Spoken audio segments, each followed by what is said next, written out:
Mr. Willy Wonka loved chocolate. Mrs. Gloop, my boss, not so much. She loved telling people what to do. Every day felt like walking on eggshells. "Files on my desk now," she'd bark. Her voice was like a foghorn. Nobody dared argue. One time I brought her coffee with 1 sugar, just how she liked it. "2 sugars!" she boomed. I nearly spilled it.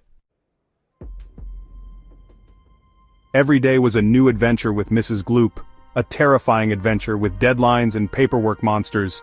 She'd watch my every move, tapping her pen like a ticking time bomb. "Type faster," she'd snap. "The clients are waiting." My fingers fumbled on the keyboard. It was impossible to please her. "You call this a report?" she shrieked one day, crumpling my work. "Do it again!" My cheeks burned. I felt like crying. One day, a new client arrived. Mr. Salt. He was kind and gentle, unlike Mrs. Gloop. He smiled at me. I smiled back, surprised.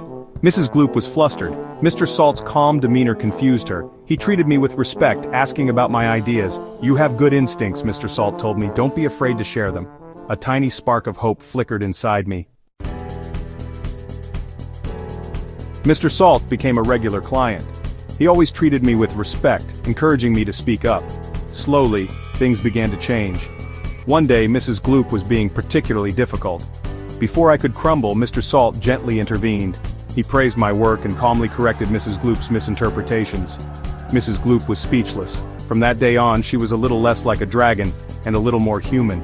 It wasn't perfect, but it was a start. The spark of hope inside me grew.